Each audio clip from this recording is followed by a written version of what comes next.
which propaganda effort was so successful. People still believe it today. Story 1.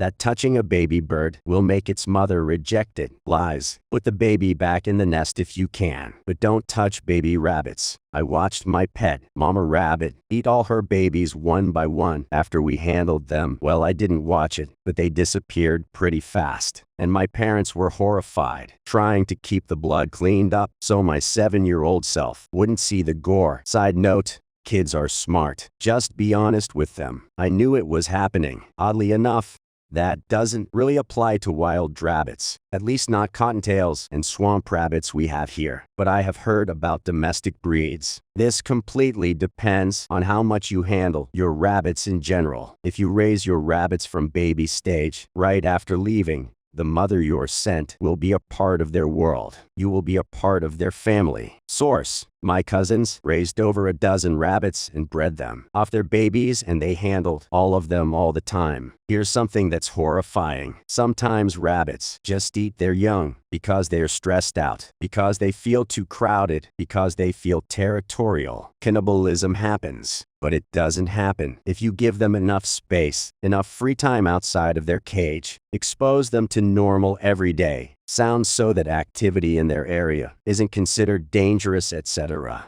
Lies. Put the baby back in the nest. If you can, it's more nuanced than that. The average person is better off just leaving it alone. Birds have ways of dealing with this on their own, and your bumbling could potentially hurt the bird, damage the nest, etc. To say nothing of the fact that derping around on the ground is part of many birds' normal life cycle. If you see a baby bird on the ground, Mama and Papa bird are probably nearby, waiting for you to go away. Once the neighbor kids came to me for help because there was a baby bird on the ground and they thought something needed to be done, even though it went against everything that made sense to them. I convinced them to leave the bird alone. Its mom would help it. 3 hours later, it was dead, and they probably never believed me again. Apparently, there are no right answers when it comes to helping baby birds. Better to just let nature do its thing, however cruel it might seem, unless it's a crow, in which case I will raise it to be my best friend. Story 2. That the old woman who sued McDonald's over burning herself with our coffee was just money hungry. For clarity, an elderly woman was a passenger in a car pulled over in the lot to add sugar after getting a coffee, and it spilled all over her lap. It burned her really bad, and she just set out to get McDonald's to pay her hospital bills because they served the coffee way too hot. They ended up launching this whole PR campaign where they smeared this poor lady, even taking out spots in local papers over how silly and money-hungry she was. Comedians, musicians, and radio hosts made fun of her and made her out to be money-hungry instead of a victim. Yeah, she had third-degree burns and slash on her genitalia. She originally requested that they pay her 5-figure critical bill. They were stonewalled. She sued, and it was the judge who decided to make an example out of them, since it was proven that they have been purposefully selling near boiling cups of coffee to discourage refills, despite being warned that this was unhealthy and that the cups were not made to hold liquids that hot. I object to anyone who continues to make smart, burn genital areas comments to court photos of her. In addition, the payment the judge ordered were the revenues from 2 days' worth of coffee sales for McDonald's. They barely really felt it. Without going into too many details, the words fused and labia could be used to describe the situation. I've had to correct so many people about this. For anyone who doesn't already know, that McDonald's was already known for making their coffee too hot, think nearly boiling once served, and the woman in this case was severely burned on her legs and crotch from the lid also not being put on right. I may have misremembered the lid. It's been a while since I read all of this. Mid is covering themselves by making it out that she was just an idiot, and they have to put the warning on the lids now because people are stupid. They're half right, but they were very wrong in what they did. This one makes me sad. She had to receive skin grafts over the burned area. Their coffee was kept at a constant temperature of 180 to 190 degrees, which caused third-degree burns in seconds when coming into contact with skin. This lady took an undeserving beating by the media. I remember when this happened in '92 and hearing all the comedians in news spots talking about this greedy woman who was suing McDonald's because coffee is hot. We all joked about it and how she was. I didn't find out the truth about this for like 15 years. McDonald's, for their part in covering that up. Story 3. Many Korean people believe that fans can cause death. Even my mother, who moved to America in her mid-teens, still prohibits me from leaving a fan on overnight for fear of death. There is a conspiracy theory that the South Korean government spread this myth as propaganda to prevent energy overuse, but its origins are unknown. It's strange that many Koreans still believe this myth, considering it is one of the most technologically advanced countries. I've also heard that some are covered up by the police, reporting that a fan was left on and blaming it on that publicly at least. Not sure how true that is. I've heard that as well. Though it should be noted that a lot of post-war Korean homes were heated by small furnaces with exhaust blues going under the floor, which is why most modern Korean homes have heated floors. The problem being that the furnaces were coal-fired and any leak would result in a deadly carbon monoxide or dioxide. Can't remember right now. Leak into the home, which may have fueled the fan death myth. It's a real danger. Remember, John Lennon was killed by a fan. I'm not mad. I'm just disappointed. That's similar to the German concept of Zugluft that people think of as a health deteriorating force. Zugluft exists where windows, doors open ajar and a movement of cold air occurs, leading to colds, stiff muscles, pneumonia, bronchitis, etc. What is with this? When I lived in Russia, people there were always desperate to stop any airflow through room. Once in class, my Mexican friend and I were hot on the 4th floor of this ancient building. So we opened the window and propped the door open for a cross breeze, and our teacher flipped out when she showed up. She called the airflow and said it would make us all sick. As a Canadian, I call that fresh air and I never consider it bad. In fact, I'll open a window, albeit briefly, at -30 degrees to clear the stale air out of a room in winter, if I'm feeling it. Yeah, well, I'm not one of those people who likes to sleep with a fan on. I do love getting a good cross breeze going. Not only does it keep you cool, but fresh air is just so nice. Story 4. Autism and vaccines. The original guy wanted to advertise his own vaccine, but did not disclose this when he published a hit piece on the mainstream vaccine, at the time in a reputable journal. His alternative vaccine failed. His paper was bashed and ultimately retracted. Yet people smart enough to work at Google don't vaccinate their kids. Andrew Wakefield, a former gastroenterologist and the man responsible for this anti-vax show, originally wanted to prove that vaccines were responsible for bowel disease, as well as linking it to autism. He was put through a tribunal by the GMC, and it was found that not only had he lied about his research, but he was found to have committed 12 acts of abuse against developmentally disabled children after he put them through unnecessary and invasive procedures to try and prove that vaccines were responsible for autism and bowel disease. He put young children through unnecessary colonoscopies and lumbar punctures, spinal taps. He was struck off from the medical register and is no longer allowed to practice medicine. He continues to make a living promoting and speaking at anti-vaccine propaganda events. People should remember that anti-vaxxers are looking to an abuser found to have put developmentally disabled children through unnecessary medical procedures. For advice, let's not understate how much of a piece of the man is.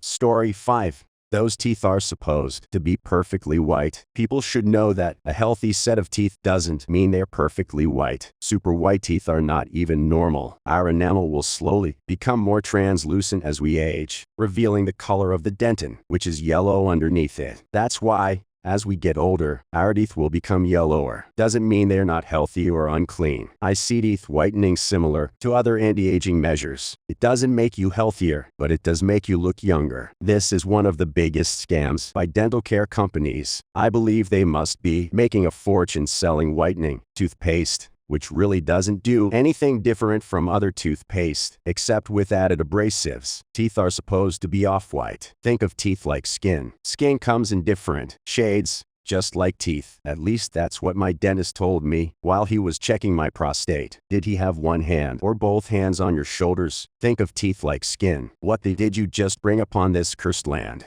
Story 6. That Napoleon Bonaparte was short. He was 5 feet and 7 inches tall, which might be a little on the shorter side by modern standards, but it was around the average height for people back then. The idea that he was short actually came from a British propaganda campaign to mock him. Also due to starting out as artillery officer when he got high rank, he sometimes liked to micromanage the cannons, a job meant for corporals. This earned him the nickname Little Corporal from his troops. It's a term of endearment. The Brits may have heard it and put more emphasis on the little part. It really must be understood how little or petite is often an adjective that suggests endearment in French. Another example, boy/girlfriend translates to petite amie, petit ami, or little friend. It's also worth noting that his bodyguards were all significantly taller than him, which added to the misconception somewhat, and wore massive hats. The French measurement of a foot was equivalent to about 13 inches of today's inches. So at 5 foot he was actually 5'5" or slightly above. The cheeky Brits knew this. Well, thank heavens, we're all taking the time to make sure we know exactly how tall and not short Napoleon was. Frankly,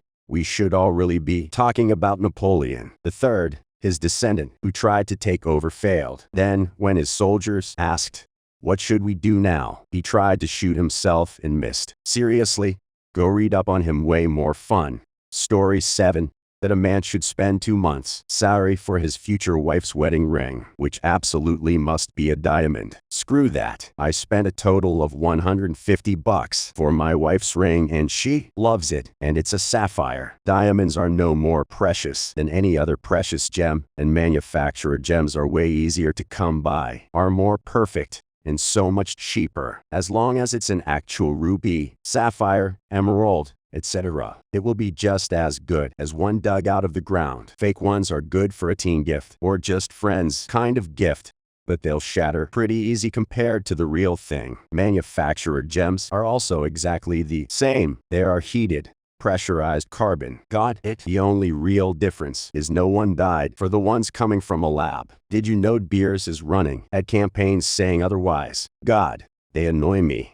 Story 8. Lie detector tests are accurate. They're junk science at best. People, when the inventor of the device and procedures used is on record saying it's, we should probably listen. Looking at you, Florida, for allowing lie detector test results as evidence in court. There's such horse. I lost my job as a government contractor because of a lie detector test. I wasn't God lying. The test just made me nervous. As I remember, someone told me one of their questions was along the lines of, if you have a choice of saving your family or the Prime Minister, would you choose the Prime Minister? How can anyone answer that without stressing out? Story 9. I am from Germany, and some of my grandparents still believe the stuff they were told about Jews by the Nazis. Like when a Jewish person dies on a Christian holiday, they get hung behind the door, and everyone who comes in has to spit on him. It's some vile stuff. I can't believe how they were spoon-fed with this in their early years. Story 10. Drinking fountains are unhealthy. The Bottled Beverage Industry commissioned and published a series of studies in the early 1990s when they decided to get into the bottled water business. The problem was that their largest competitor was free and available in schools, parks, and public buildings everywhere. Anyone who took even a semester of biology knows that if you walk around in swabbing culture, anything, you'll find that it's covered in bacteria. That's the ecology of the planet Earth. My school found 3 water fountains that were above the legal limit for lead. Okay, fine, not all water fountains are great. That sounds more like a problem with your school than with water fountains in general. Also, I'm sure there are some folks in Michigan who would take umbrage with the story as well, but that's a whole bigger issue. Story 11.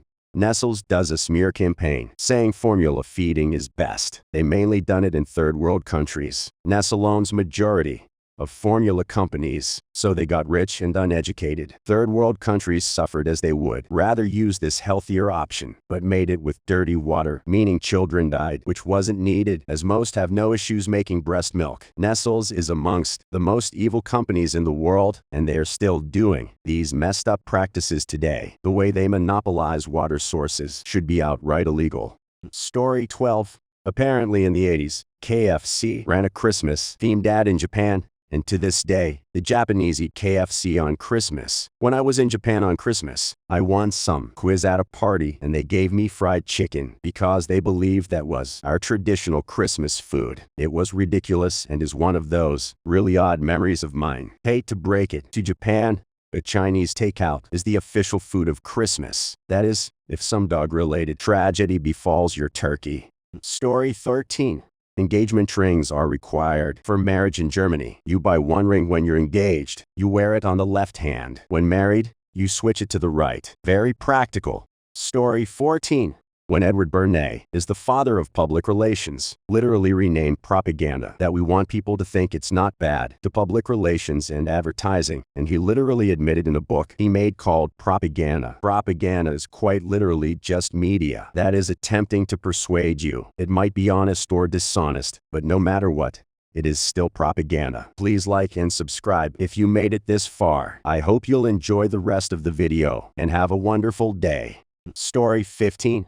Absinthe makes you hallucinate was propaganda because it was hurting the wine industry. Propaganda. Do you have a cold? Too much absinthe that's meant to discourage use. That makes me just want it more. I was honestly shocked when I met someone that still believed this. Like I thought the whole absinthe causing hallucinations myth was truly well and done with. But I've met a surprising number of people who still believe that, and it shocks me. Story 16. Carrots make your vision better. This rumor was started in World War II to hide the invention of radar. The public was told that Allied pilots found the German bombers during the Blitz because they had good eyesight, because they would tether carrots. But in reality, it was that the British had an early radar system in place that they did not want the Germans to find out about and bomb, and that carrots weren't abundant vegetable at that time in the war. To be fair, a vitamin A deficiency will cause vision problems, and carrots are a good source of vitamin A. I think this propaganda was partially built on the pseudoscience that an overdose of vitamins provides superhuman abilities. Story 17. The myth that Spartans threw unhealthy babies off mountains. This was Athenian propaganda. Actually, people from every polis would abandon babies if they felt like it. See Oedipus. The Athenians claimed that Spartans ritualized the practice. The Spartans' main problem was all the child violating. Pederasty wasn't uniquely Spartan. It was a Greek and Roman thing. Story 18. Sugar companies paid the media to say that fat made you fat. I mean, all food in extreme amounts will put you on the heavy side, but sugar is the true villain here. There's a book written in the 80s, I think, called The White Death. The author was basically hounded almost to death by sugar companies and mocked and treated like for telling the truth. You may be thinking of Dior, White, and Deadly. Also, check out Dr.